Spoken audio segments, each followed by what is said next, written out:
ناظرین، جادو اور عملیات کے ذریعے کامیابی حاصل کرنے کے لیے بنی اسرائیل قوم ہمیشہ سر فہرست رہی ہے۔ تاریخ میں سب سے زیادہ جادو کے ذریعے کام لینے اور شیطانی طاقت پر یقین رکھنے والی یہی ایک قوم ہے۔ یہ قوم جب تک فلسطین میں رہی اس وقت تک یہ قوم جادو سے واقف نہ تھی۔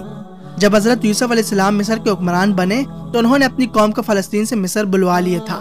مصر میں رہتے ہوئے جہاں فرعونوں نے ان کو اپنے بلند و بالا عمارتیں اور اہراموں کی تعمیر میں ان سے بگاڑ کا کام لیا تو ان کو انتہائی ذلیل زندگی گزارنے پر مجبور کیا۔ وہیں ان پر ظلم و ستم کے پہاڑ بھی توڑے گئے۔ وہاں رہنے کے دوران انہوں نے مصریوں سے دو بڑی برائیاں بھی سیکھ لی تھی۔ ایک تو ان میں خدائی کا دعویٰ کرنے والے فرعونوں کو دیکھ کر ان میں انتہائی تکبر اور غرور پیدا ہو گیا، اور دوسرا ان کو مصر کے اس زمانے کے بڑے جادوگروں سے کالا علم اور جادو سیکھنے کا موقع بھی مل گیا۔ دوستو، تاریخ کے اس دور میں مصر جادو کے فن میں پوری دنیا میں جانا جاتا تھا۔ سامری جیسے جادوگر جن کا ذکر اور کرتب قرآن مجید میں بھی موجود ہے، اس دور کے جادوگر فرعونوں کے لیے ناقابل یقین قسم کے کام سر انجام دیا کرتے تھے۔ یہ جادوگر کبالا نامی جادو میں سب سے زیادہ ماہر تھے، اور یہی کبالا نامی جادو کی سب سے خطرناک قسم ہے، جس میں جادو کے ماہرین براہ راست شیطان سے رابطے میں رہتے ہیں۔ شیطان ان کو کامیابی کے نئے گر سکھاتا ہے، ایسی چیزوں کے بارے میں بتاتا ہے جن کے بارے میں عام انسان بھی نہیں جانتا، اور وہ ان سے کام لے کر انتہائی خطرناک قسم کی چیزیں ایجاد کرتے ہیں اور ان سے کافی حد تک فائدہ بھی اٹھاتے ہیں۔ مصریوں کے ساتھ رہتے رہتے بنی اسرائیل نے ان کے خاندان میں شادیاں بھی کر لی تھی۔ آج بھی امریکہ کے کچھ خاندانوں کا ڈی این اے فرعونوں سے ملتا جلتا ہے۔ آپ نے اخبارات میں سابق امریکہ کے بارے میں پڑھا ہی ہوگا، جس کو فرعونی کی نسل کا کہا جاتا ہے، چاہے کوئی تسلیم کرے یا نہ کرے، اور ان لوگوں کا فرعونوں سے کوئی تعلق یا گہرا رشتہ ضرور ہے۔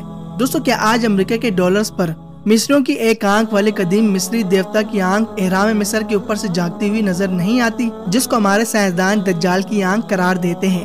جب حضرت موسیٰ علیہ السلام بنی اسرائیل قوم کے ساتھ اپنے وطن فلسطین واپس آئے تو یہ قوم پہلے جیسے نہیں تھی۔ بنی اسرائیل قوم میں فرعونوں جیسی حرکتیں اور سرکشی شیطانی صفات شامل ہو چکی تھی۔ فلسطین واپس آنے کے بعد یہ لوگ جہاں بہت سی نافرمانی اور گناہوں میں غرق ہو گئے تو وہیں ان میں سے بعض افراد جادو اور شیطانی عمل میں بھی مصروف رہے، اور بنی اسرائیل قوم نے کبالا جادو کو مصریوں سے بھی زیادہ اہمیت دے دی تھی، اور اسی علم کے ذریعے دشمنوں اور لوگوں کو نقصان پہنچایا کرتے تھے۔ جب حضرت داؤد علیہ السلام اور حضرت سلیمان علیہ السلام کو اللہ تعالیٰ نے عظیم بادشاہت عطا کی تو ان لوگوں نے قوم کو ورگلانا شروع کر دیا، اور بنی اسرائیل قوم کہتی تھی کہ حضرت سلیمان علیہ السلام کے پاس کبالا جادو کا ہنر موجود ہے، تبھی جنات ان کے تابع ہے۔ دوستو، جادو کی کتابوں کو ہیکل سلیمانی میں مقدس کتابوں کا مقام دے کر رکھا جانے لگا۔ پھر اس قوم پر اللہ تعالیٰ کا عذاب بھی نازل ہونا شروع ہو گیا تھا۔ حضرت سلیمان علیہ السلام کا تعمیر کیا گیا ہیکل اہل مصر کے ہاتھوں اور پھر ٹائٹس کے ہاتھوں مکمل طور پر تباہ ہو گیا تھا، اور یہ قوم اللہ کے حکم سے پوری دنیا میں منتشر ہو گئی۔ کبالا جادو کی وہ کتابیں ہیکل سلیمانی کے ملبے تلے کہیں دفن ہو کر رہ گئی۔ 1118 عیسوی میں یورپ کے 9 جنگجوؤں نے یروشلم میں ایک تنظیم کی بنیاد رکھی جو تاریخ میں نائٹ ٹیمپلٹ کے نام سے مشہور ہوئی۔ یہ جنگجو بظاہر یروشلم آنے والے عیسائی مسافروں کو دوران سفر تحفظ فراہم کرنا چاہتے تھے، مگر ان کا مقصد ہیکل سلیمانی کے اطراف میں کھدائی کرنا تھا، اور یہ 12 جنگجو کبالا علم کے تابع بھی تھے۔ ان صلیبی جنگجوؤں کو یقین تھا کہ ہیکل سلیمانی کے اطراف کبالا کے کتب اور آثار مل جائیں گے۔ 1860 میں برطانیہ کے 2 انجینئرز نے حرم شریف کے نیچے کھدائی کی، اور وہ لوگ ایک سروے کرنا چاہتے تھے۔ اسی سروے کے دوران انجینئرز کو سرنگوں کا جال نظر آیا۔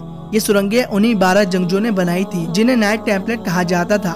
خیال رہے کہ انہیں ہیکل سلیمانی کے کھنڈرات سے بہت سے آثار بھی ملے تھے، اور ایسی کتابیں جن میں کالے جادو اور پراسرار رسومات کے حوالے سے کچھ باتیں درج تھی۔ وہ لوگ کبالا جادو کو سیکھ کر غیر معمولی طاقت حاصل کرنا چاہتے تھے، یوں وہ لوگ پھر دنیا کے حاکم بھی بن سکتے تھے۔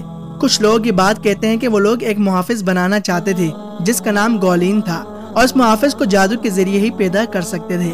اب یہاں سوال یہ آتا ہے کہ کیا حقیقت میں اس طرح ہو سکتا ہے کہ جادو کے ذریعے ایک محافظ بنایا جا سکے یا پھر پیدا کیا جا سکے، یا پھر یہ حقیقت کے بالکل خلاف ہے؟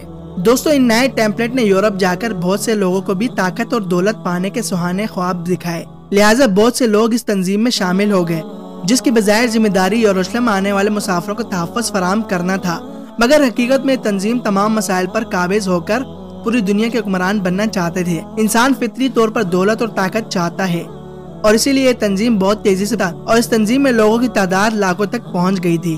1139 میں کچھ بڑے ممالک نے ان لوگوں پر قانون لاگو نہیں کیے، اور ان لوگوں کو ہر ملک میں آزادانہ گھومنے پھرنے کا پروان مل گیا، اور اسی قانون نے اس تنظیم کی طاقت میں مزید اضافہ کیا۔